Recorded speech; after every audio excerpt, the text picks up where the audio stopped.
बात करते हैं। उत्तराखंड में सियासी हलचल तेज हो गई है। 3 दिवसीय दिल्ली दौरे पर सीएम तीरथ सिंह रावत है।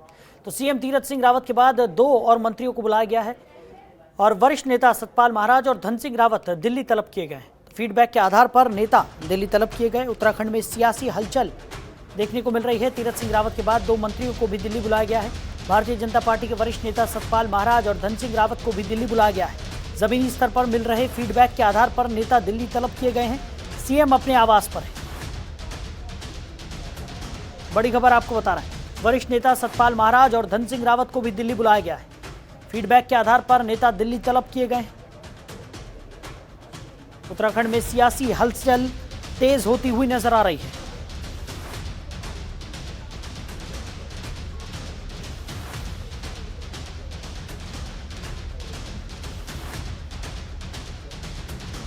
बड़ी खबर आपको बता रहे हैं।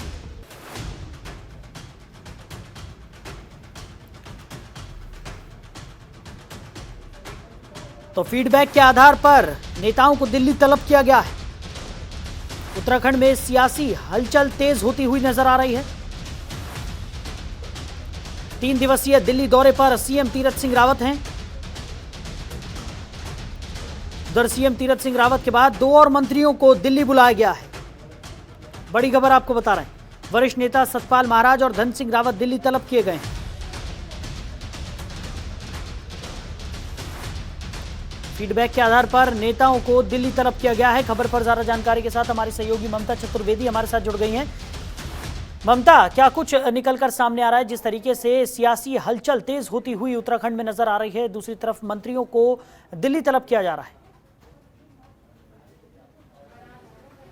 जी बिल्कुल साहिल, देखिए मुख्यमंत्री तीरथ सिंह रावत दिल्ली आए हुए थे और लगातार वो दिल्ली में बने हुए थे। इससे पहले परसों देर रात उनके गृह मंत्री अमित शाह और जेपी नड्डा से मुलाकात हुई थी। तब से वो लगातार अपने आवास कावेरी में बने हुए थे। इस वक्त हम कावेरी में ही मौजूद हैं, जहां पर मुख्यमंत्री तीरथ सिंह रावत अपने आवास पर हैं इस वक्त। और थोड़ी देर पहले तकरीबन 2 बजे का वक्त था जब वो जेपी नड्डा के आवास पर पहुंचे हैं और 10 से 15 मिनट तक उन्होंने भारतीय जनता पार्टी के राष्ट्रीय अध्यक्ष के साथ मुलाकात की, उनसे बातचीत की और उसके बाद फिर से वो पहुंच गए हैं अपने आवास कावेरी में। वहीं दूसरी ओर उत्तराखंड के 2 और मंत्रियों को दिल्ली तलब किया गया है, जिसमें सतपाल महाराज हैं और धन सिंह रावत हैं। सतपाल महाराज ये दोनों ही लोग दिल्ली आ चुके हैं और बताया जा रहा है कि जल्द ही इन लोगों की भी मुलाकात शीर्ष पार्टी आला कमान से हो सकती है। हालांकि जिस तरीके से सियासी उठापटक अगर उत्तराखंड की बात करें तो लगातार चल रहा है और सभी लोग कयास लगा रहे हैं कि आखिरकार उत्तराखंड में होने क्या वाला है, क्या मुख्यमंत्री बदले जाएंगे।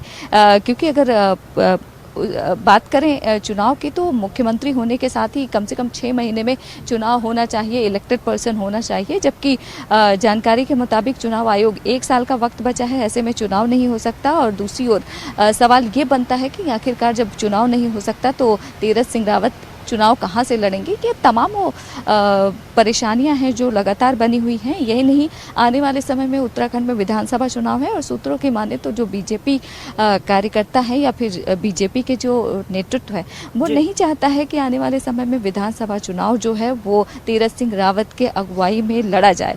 तो ये वो तमाम सवाल है जिसको लेकर लगातार ये कयास चल रहा है कि आखिरकार उत्तराखंड में होने क्या वाला है, क्या मुख्यमंत्री बदले जाएंगे। सूत्रों की माने तो मुमकिन है कि सतपाल महाराज और धन सिंह रावत को इसीलिए दिल्ली तलब किया गया है। अब देखना ये होगा जी से उत्तराखंड का रुख करेंगे और उत्तराखंड जाएंगे तो आखिरकार करेंगे क्या, क्या वो अपने पद पे बने रहेंगे या फिर इस्तीफा देंगे। ये वो तमाम सियासी हलचल है जो लगातार चल रहा है और थोड़ा सा इंतजार उठ जाएगा। चलिए ममता, बनी रही हमारे साथ। पंकज गहरोला हमारे सहयोगी उत्तराखंड से हमारे साथ जुड़ गए हैं। पंकज, क्या कुछ निकलकर सामने आ रहा है? जिस तरीके से तीरथ सिंह रावत 3 दिवसीय दौरे पर हैं दिल्ली के और अब 2 और मंत्रियों को यहाँ पर दिल्ली तलब किया गया है। सतपाल महाराज हों, धन सिंह रावत हो, बड़े मंत्रियों को यहाँ पर दिल्ली बुलाया जा रहा है। और जिस तरीके के कयास भी लगाए जा रहे थे कि शायद हो सकता है कि उत्तराखंड का मुख्यमंत्री एक बार फिर बदले, तो उत्तराखंड में क्या स्थिति है? देखिए साहिल, कहीं ना कहीं स्थिति सामान्य नजर नहीं आ रही है उत्तराखंड में। और जिस तरीके से पहले मुख्यमंत्री को कल यहाँ पहुंचना था, तो शाम का उनका आने का समय निर्धारित हो गया था, उसके बाद उनको एक बार फिर रोक दिया गया और आज मुलाकात हुई। और मुलाकात के बाद जो लग रहा है कुछ अच्छे संकेत नहीं मिल रहे हैं। ना मुख्यमंत्री ने कोई वार्ता किया वहां से बाहर आने के बाद, बहुत लंबी मुलाकात भी नहीं हुई है और शायद बहुत ज्यादा बातचीत भी राष्ट्रीय अध्यक्ष ने नहीं की उनके साथ। तो अब ये लगता है कि इस मुलाकात के बाद कुछ स्पष्ट स्थिति नजर नहीं आ रही है। जिस तरीके से यहाँ से दो मंत्री हैं, सतपाल महाराज और धन सिंह रावत जो राज्य मंत्री है, वो वहाँ पहुंच चुके हैं। उनकी भी मुलाकात है, उनकी भी नब्ज टटोली जाएगी, उनसे फीडबैक लिया जाएगा। लेकिन अभी तक जो यहाँ पे लगता है कि जो विपक्ष है या फिर विपक्ष पहले से ही आरोप लगा रहा था कि अगर सल्ट का चुनाव मुख्यमंत्री लड़ते तो हो सकता था कि वो मुख्यमंत्री बने रहते, लेकिन अब 1 साल से कम का समय है तो इसलिए चुनाव नहीं हो सकता है, तो मुख्यमंत्री को बदलना पड़ेगा। और भाजपा ने ये जो राजनीतिक अस्थिरता यहाँ पे पैदा कर दी है। लेकिन अगर हम भाजपा की बात करें तो भाजपा बहुत ज्यादा बोलने की स्थिति में यहाँ पे नहीं है। केवल यही एक बात कहते नजर आ रहे हैं उनके प्रवक्ता या उनके जो नेता हैं कि ये फिलहाल एक औपचारिक मीटिंग थी, केवल जो अभी चिंतन शिविर हुआ उसमें बातचीत को लेकर यहाँ बुलाया गया है, उसका फीडबैक लेने के लिए बुलाया गया है। मुख्यमंत्री से उपचुनाव की कहाँ से लेंगे इसको लेकर बातचीत होगी। लेकिन जिस तरीके से पूरा माहौल है उसमें कुछ शुभ संकेत नहीं मिल रहे हैं। ऐसा नजर आ रहा है कि कहीं ना कहीं कोई बड़ा परिवर्तन होने वाला है। जिस तरीके से राजनीतिक चल रही है, एक तरफ 2 बार राष्ट्रीय अध्यक्ष से मुलाकात हो गई है। अगर इस तरीके से मुलाकात एक बार में ही अगर फीडबैक देना हो तो एक बार में फीडबैक देते, अगर उपचुनाव में भी बात होती तो एक बार में बात हो चुकी होती, सब फाइनल हो चुका होता। लेकिन 3 दिन से मुख्यमंत्री को रुकाने का मतलब कुछ न कुछ भाजपा अलग कुछ खेलना चाहती है, क्योंकि ये 22 में विधानसभा चुनाव है और जो अब तक की परफॉर्मेंस की बात करें तो अपनी परफॉर्मेंस में बहुत ज्यादा खरे नहीं उतरे हैं तीरथ सिंह रावत। भले ही वो जो विधायक उनको संतुष्ट करने में संतुष्ट जरूर किया होगा, उन्होंने उनकी बातें सुनी होंगी, उनके पास जरूर उनके जो समस्या रहेंगी उसको हल किया होगा, लेकिन जो जनता के बीच की परफॉर्मेंस है वो बहुत ज्यादा देखने को नहीं मिली है। जो बयानबाजियां उनकी हुई हैं, जो उन्होंने बयान दिए हैं, कहीं ना कहीं उससे भी उनकी छवि पे एक गलत प्रभाव पड़ा है। तो अब इस तरीके से कहीं ना कहीं भाजपा चाहिए कि एक प्रभावशाली व्यक्ति को यहाँ पे मुख्यमंत्री बनाया जाए। कहीं ना कहीं जो एंटी कमेंसी है वो भी यहाँ पे नजर आ रही है भाजपा के खिलाफ। तो अब देखते हैं भाजपा क्या जल्द कदम उठाती है। माना जा रहा है कि जल्द 2-3 दिन में कुछ बड़ा फैसला भाजपा उत्तराखंड के अंदर करने वाली है। जी, पंकज बने रहिए हमारे साथ। ममता हमारे साथ लगातार बनी हुई है दिल्ली से। ममता, जिस तरीके से अभी सीएम तीरथ सिंह रावत की अगर हम बात करें, 3 दिवसीय अपने दौरे पर हैं, धन सिंह रावत को भी दिल्ली तलब किया गया है, सतपाल महाराज को भी दिल्ली तलब किया गया है, तो कहीं ना कहीं एक उठापटक यहाँ पर बीजेपी में देखने को मिल रही है। और आने वाले चुनाव में कई सारी मुश्किलें भी बीजेपी के सामने खड़ी होने वाली है, क्योंकि आम आदमी पार्टी की बात करें काफ़ी ज़्यादा सक्रिय नजर आ रही है उत्तराखंड में। कांग्रेस की बात करें तो कांग्रेस तो लगातार बीजेपी पर हमलावर है ही।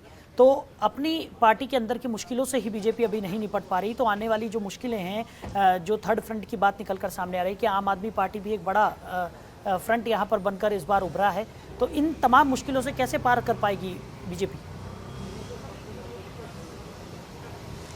जी बिल्कुल साहिल, देखिए अगर उत्तराखंड भारतीय जनता पार्टी की बात करें और सरकार की बात करें तो वहाँ पर अनिश्चितता लगातार बनी हुई है। कहीं ना कहीं जिस तरीके से पहले त्रिवेंद्र सिंह रावत को हटाया जाता है, तीरथ सिंह रावत को मुख्यमंत्री बनाया जाता है, और उसके बाद का जो सियासी हलचल है और परेशानी कहा जा सकता है कि 1 साल से कम का वक्त बचा है, लिहाजा चुनाव नहीं हो सकता, ऐसा नियम है। और दूसरी ओर कांग्रेस पार्टी ये लगातार कह रही है कि बिना चुने हुए किसी व्यक्ति को, आप नेता को ऐसे मुख्यमंत्री नहीं बना सकते। तो तमाम सवाल है जिसका जवाब भाजपा को देना होगा। और कहीं ना कहीं अगर आम आदमी पार्टी की बात करें तो वो लगातार तीरथ सरकार के 100 दिन के कामकाज को बेकार बता रही है कि ढंग से काम नहीं किया है तीरथ सिंह रावत ने। और इसके अलावा बीजेपी की अगर बात करें तो जाहिर सी बात है, जो स्थितियां उत्तराखंड सरकार में बनी हुई हैं उसको लेकर बीजेपी को जवाब देना थोड़ा मुश्किल इसलिए भी होगा क्योंकि देखा जाए तो उत्तराखंड के विकास कार्यों को लेकर काम करना चाहिए सरकार को, और लगातार वहां पर अनिश्चितता बनी हुई है। इससे पहले 4.5 साल पूरा होने से पहले त्रिवेंद्र सिंह रावत हटाए जाते हैं, फिर तीरथ सिंह रावत मुख्यमंत्री बनते हैं और अचानक इस तरीके का सियासी उठापटक शुरू हो जाता है। तो ऐसे में कहीं ना कहीं इसका प्रभाव उत्तराखंड की जनता और उत्तराखंड के जो विकास कार्य हैं उस पर पड़ता है। लिहाजा बीजेपी के लिए मुश्किल का दौर जरूर होगा, क्योंकि जनता को बताना होगा कि आखिरकार आप ये सब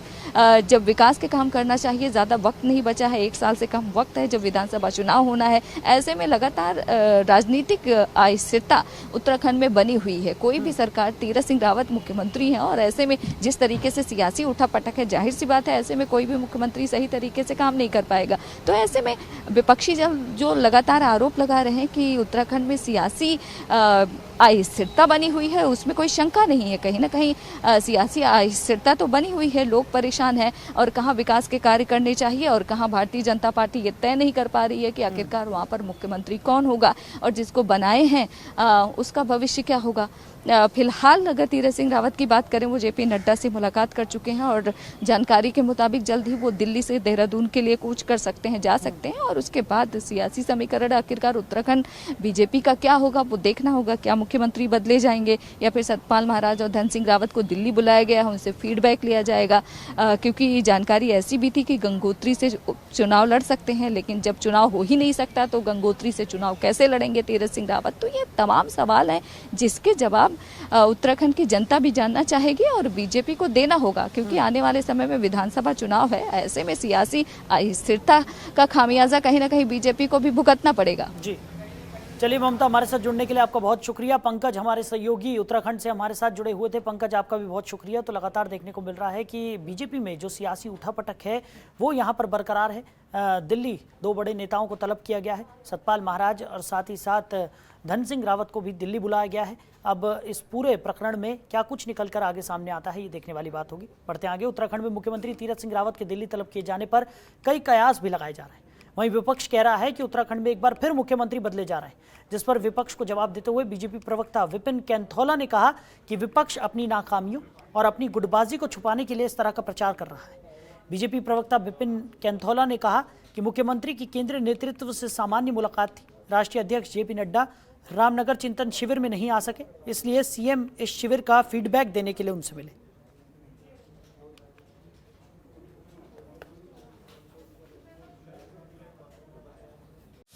खबरों के निष्पक्ष विश्लेषण के लिए सब्सक्राइब करें Janatantra TV and press the bell icon. Never miss any update.